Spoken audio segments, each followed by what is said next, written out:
దీంట్లో ఇంకో క్వశ్చన్ చూడండి ఇక్కడ 6th evaluate limit of x tends to a tan x minus a by x square minus a square. tan x minus a by దీనిలాగా ఉంది formula కూడా, దీనిలాగా ఉంది question కూడా. evaluate limit x tends to a tan x minus a by x square minus a square. ఓకేనా?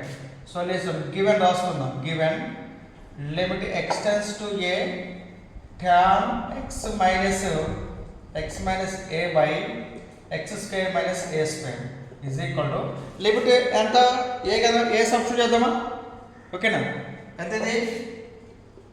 tan a minus a by a square minus a square, a minus a by a square minus a square. ఎంత ఇది? tan 0 by 0 కదా. tan 0 ఎంత? 0 0 0 by 0 ఎంత? Not define కదా. tan 0 ఎంత? 0 by 1 అంటే sin 0 by 0 0 కదా. So not define. Not define అయినప్పుడు ఏం చేయాలి మనం దాన్ని? నాట్ డిఫైన్ అంటే ఇది నాట్ డిఫైన్ అంటే ఏం చేద్దాన్ని? ఫ్యాక్టరైజేషన్లో రాయొచ్చు, లేదంటే రేషనలైజ్ చేయొచ్చు, లేదంటే దీని ఒక పర్టికులర్ ఫార్ములా ద్వారా మనం అబ్జర్వేషన్ చేయొచ్చు. ఓకేనా? tan x by x ఉంటే మనం ఏం చేసుకోవచ్చు? మనం 1 రాసుకోవచ్చు కదా. ఫార్ములా ఏంటంటే formula limit x tends to 0 tan x by x is equal to 1 కదా. tan x by x is equal to 1. ఇక్కడ ఎంత ఉంది? tan x minus 1 ఉంది కదా. ఇంకేలా రాసుకోవచ్చు? లేదంటే limit x minus a tends to 0 x minus a tends to 0 tan x minus a by x minus a is equal to 1. tan పక్కన ఎంత ఉంది? x minus a ఉంది కాబట్టి ఇక్కడ x minus a ఉంటే గెట్ 1. సో ఇక్కడ కూడా x minus a tends to 0 అన్నమాట. Okay right. అదే పొజిషన్ తీసుకుందాం. దీన్ని ఎంత అవుతుంది?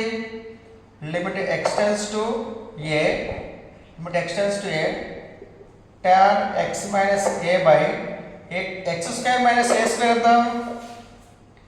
x plus a into x minus a రాసుకోవచ్చా? x plus a into x minus a రాసుకోవచ్చా? So therefore limit x tends to a tan x minus a by x minus a into 1 by x plus a. దీన్ని separate దీనికి apply చేశాను.